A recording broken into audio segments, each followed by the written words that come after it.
ठीक है।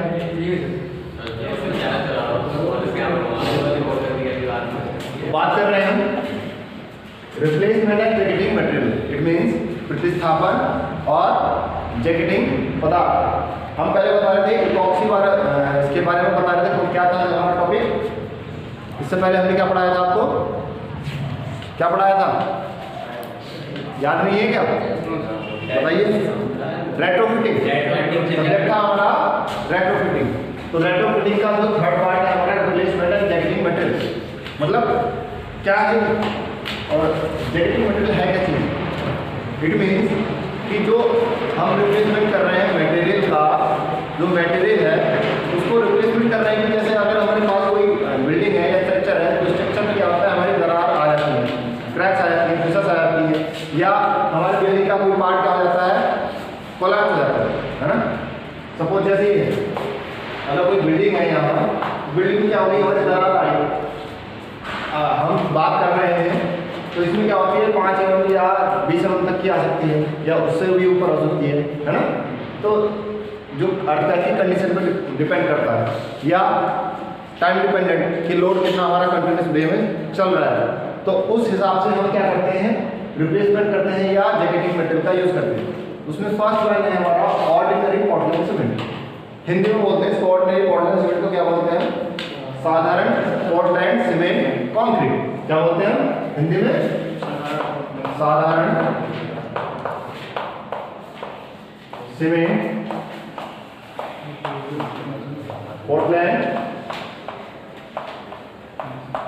ऐसे लिखते हैं क्या हिंदी में? साधारण सीमेंट पोर्टलैंड कंक्रीट।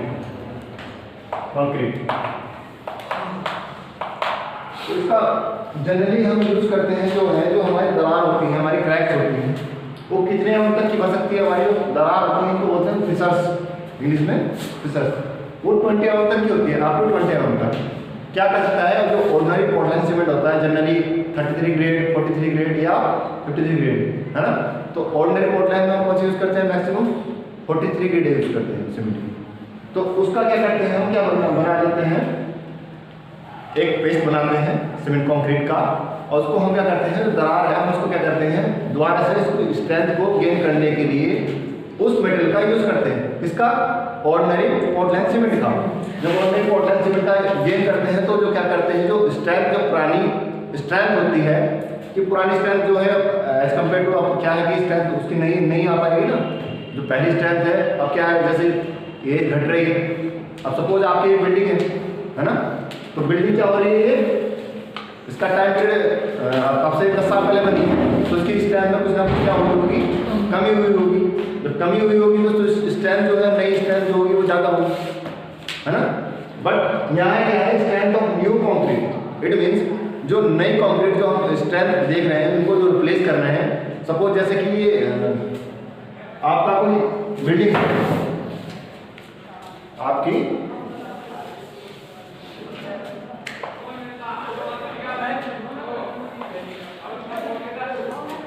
बिल्डिंग है, अब इसमें क्या हो जाए, आपकी कुछ ये यहाँ पर पीसेस वगैरह हो गए, तो इस स्ट्रेंथ की जो हम इसको रिप्लेस कर रहे हैं मटेरियल को, किससे? ऑर्डिनरी पोर्टलैंड सीमेंट से, यानी हम बोल सकते हैं साधारण पोर्टलैंड सीमेंट कंक्रीट, यानी इसकी हम कंक्रीट यूज कर रहे हैं। तो यहाँ पर जो स्ट्रेंथ होगी, नई स्ट्रेंथ, न्यू स्ट्रेंथ देख रहे हैं ना, है ना। पहले जो स्ट्रेंथ थी इसकी, जब हम इसको रिप्लेस कर रहे हैं मटेरियल को, यहाँ जो मटेरियल को रिप्लेस कर रहे हैं तो इसकी स्ट्रेंथ 5 न्यूटन पर mm स्क्वायर, इट मीन्स, और क्या बोल सकते हैं, मेगापास्कल, है ना। न्यूटन पर mm स्क्वायर को मेगापास्कल बोल सकते हैं ना। तो 5 न्यूटन पर mm स्क्वायर से कम नहीं होनी चाहिए। अगर कम है, it should not be less than 5 Newton पर mm स्क्वायर और मेगापास्कल। अगर इससे स्ट्रेंथ कम है तो हमारा जो हमने पेस्ट यूज करा है, क्रैक्स भरे हैं, वो क्या है, हमारा सही नहीं है, ठीक है। तो इसके लिए हमें क्या स्ट्रेंथ का भी ध्यान रखना है, स्ट्रेंथ ही ज़्यादा इसके लिए यूजफुल है। अगर स्ट्रेंथ कम आएगी तो वो हमारा क्या है, मटेरियल क्या है, सही नहीं है। तो इसीलिए हम स्ट्रेंथ का ज़्यादा ध्यान रखते हैं। It should not be less than 5 Newton पर mm स्क्वायर, ठीक है।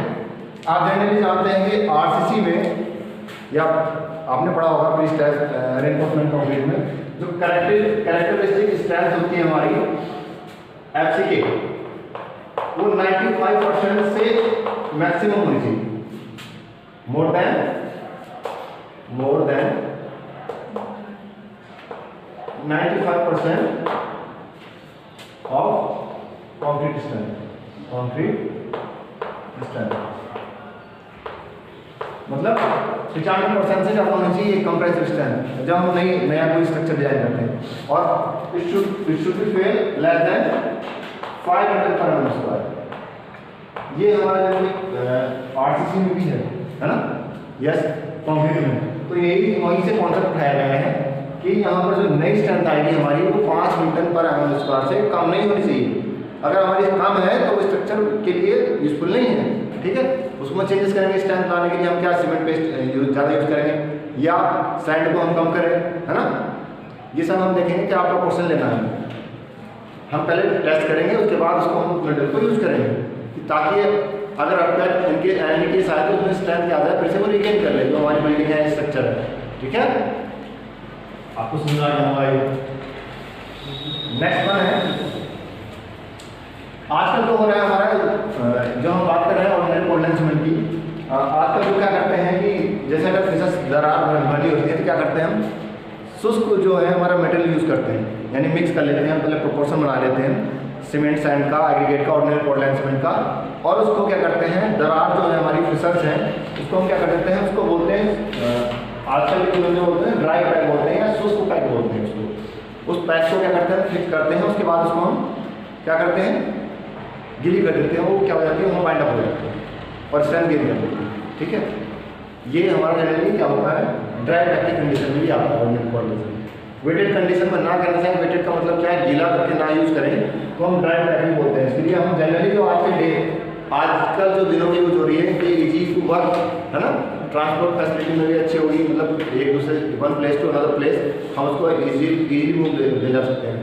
तो ड्राई पैक सही है, तो ड्राई पैक का यूज ज़्यादा होगा आज के टाइम में ऑर्डिनरी पोर्टलैंड सीमेंट का। जब हम रिप्लेसमेंट कर रहे हैं किस चीज़ का, किसी रिप्लेसमेंट कर रहे हैं या जैकेटिंग मटेरियल का यूज़ कर रहे हैं, जैकेटिंग मटेरियल का मतलब जैकेटिंग कर रहे हैं यानी बाइंड अप कर रहे हैं, कॉम्बिनेशन कर रहे हैं जो मॉलिक्यूल्स हैं किसके सीमेंट कंक्रीट के, ठीक है।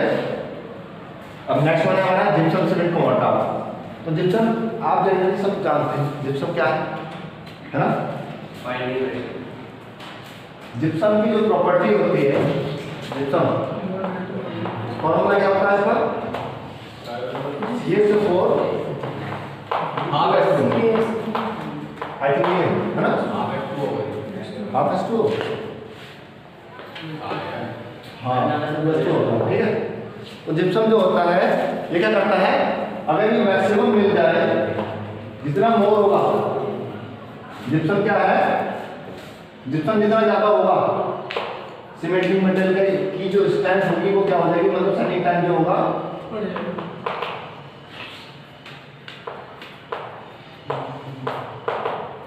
सेटिंग टाइम क्या होगा बढ़ जाएगा काम होगा सर। सेटिंग टाइम जो है बढ़ा देता है सर। सेटिंग टाइम को क्या करता है आसानी होती है, जितना ज़्यादा जिप्सम होगा उतना ही सेटिंग टाइम क्या होगा बढ़ जाएगा। इट मीन्स मतलब जितना सीमेंट डालेंगे तो अगर सपोज हमारा टाइम बढ़ने से जाएगा बताते हैं कि पहले 30 मिनट में सेट हो रहा था हमारा, अब इसमें सीमेंट जिप्सम हमने डाला 2%, अब डाल देंगे 4%, तो यही 30 मिनट से क्या हो जाएगा 60 मिनट हो जाएगा फॉर एग्जाम्पल। मतलब टाइम क्या बढ़ रहा है इंक्रीज हो रहा है, ठीक है। तो सेटिंग टाइम क्या हो रहा है जिप्सम बढ़ाएंगे तो सेटिंग टाइम क्या होगा इंक्रीज होगा। बट जिप्सम अगर कम यूज करेंगे इफ जिप्सम क्या करेंगे कम यूज करेंगे सेटिंग टाइम क्या करेगा will be decrease. Setting time क्या करेगा डिक्रीज कैसे कि क्योंकि सीमेंट के अंदर क्विक साइड कंडीशन अगर हो जाएगी है ना कि अब 30 मिनट में हो रहा था सीमेंट क्या जिप्सम हमने क्या नाम मात्र के लिए यूज किया ओनली 0.5% या 1%, तो उससे क्या सेटिंग टाइम क्या है पहले था 30 मिनट था इनिशियल टाइम, तो अब क्या हो जाएगा 5 मिनट हो जाएगा है ना। तो जिप्सम का वर्क यही है। तो सीमेंट मोर्टार का यही मतलब है, जिप्सम सीमेंट मोर्टार का मतलब ये है कि जो सीमेंट के अंदर मोर्टार जो बनाते हैं सीमेंट मोर्टार तो बनाते हैं, अब उसमें हमने जिप्सम ज़्यादा यूज कर दिया हाई यूज कर दिया तो सेटिंग टाइम क्या कर देगा इंक्रीज कर देगा। है ना। बट जनरली स्टैंडर्ड जो केस है हमारा 30 इनिशियल सेटिंग टाइम कितना होना चाहिए 30 मिनट से ना ज़्यादा ना कम, है ना। ज़्यादा तो हो जाता है, कम भी होता है। कम कब होता है quicksand condition, sorry quick swimming में होता है ना। तो वहाँ पर हम जहाँ पर जैसे हमें समुद्र के अंदर या लेक के अंदर स्ट्रक्चर कंस्ट्रक्ट करना है तो इनिशियल सेटिंग टाइम को हम क्या बढ़ा देते हैं, क्या कर देते हैं, कम कर देते हैं, क्योंकि वहाँ पर जल्दी से वो क्या हो जाए सेट हो जाए, है ना। बट स्टैंड अपने उसी टाइम में गेन करता है जो उसका एक्चुअल टाइम।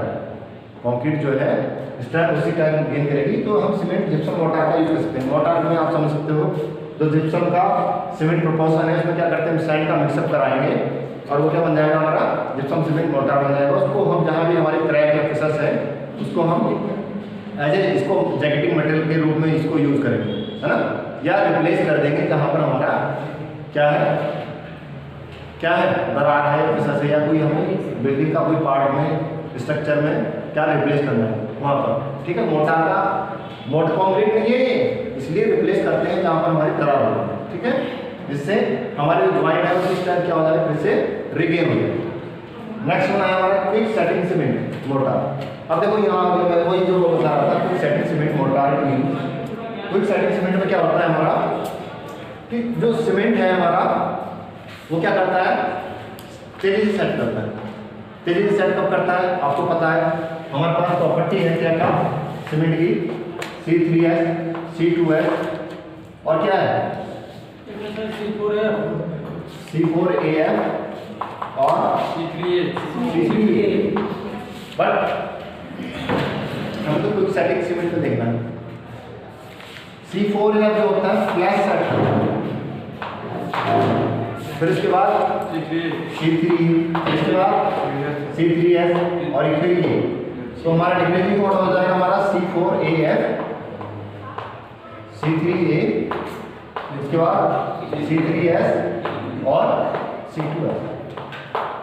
ये सेटिंग टाइम की क्या है डिक्रीजिंग ऑर्डर। C4AF जो है ये फ्लैश सेट होता है, बट सबसे ज़्यादा जो होता है इसका होता है ना। तो किसको लेंगे हम पहले C3A को, फिर उसके बाद C4AF को, फिर C3S, ठीक है। तो मैं ये बताने लगा ये हमारा पार्ट नहीं, ये किसमें हमारा सीमेंट के अंदर है।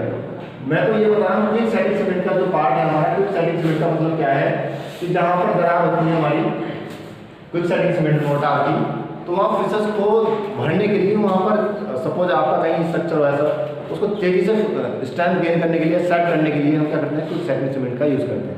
प्रोपोर्शन आपने पढ़ लिया होगा, पढ़ लोगे, ठीक है, पहले पढ़ चुके हो। नेक्स्ट वन है हमारा short treat.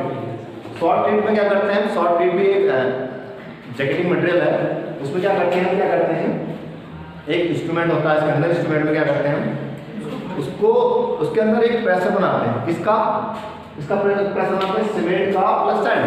Cement plus sand क्या रहता है हमारा मोर्टार का क्या करते हैं उसका प्रेशर क्या करते हैं नाप लेते हैं इंस्ट्रूमेंट में। ये नोजल के थ्रू क्या कर लेते हैं प्रेशर मेजर कर लेता है इसका। इससे यहाँ से क्या होता है हमारे सीमेंट का नोजल के थ्रू जो सीमेंट का प्रेशर है उससे क्या करता है हमारा हाइड्रेशन होता है। सीमेंट का हाइड्रेशन करता रहता है। हाइड्रेशन का मतलब क्या होता है हीट ऑफ हाइड्रेशन। जितना हीट ऑफ हाइड्रेशन होगा क्या होगा उसके अंदर सीमेंट की स्ट्रेंथ ज़्यादा होगी, है ना। तो इसलिए शॉर्ट हीट ज़्यादा मोस्टली है, उसका हम शॉर्ट हीट का यूज़ करते हैं। इंस्ट्रूमेंट होता है इसमें एटमॉस्फेरिक प्रेशर पर क्या करता है वर्क करता है, जिसमें सीमेंट और सैंड का मिक्सअप होता है ना। तो प्रेशर क्या कर लेता है ये बना लेता है नोजल के थ्रू। नोजल होती है नोजल मीटर उसके अंदर लगी होती है इंस्ट्रूमेंट के अंदर, ये बना लेता है और सीमेंट का हाइड्रेशन कराता है। तो ये शॉर्ट हीट आपको समझ में आ चुका होगा आई होप।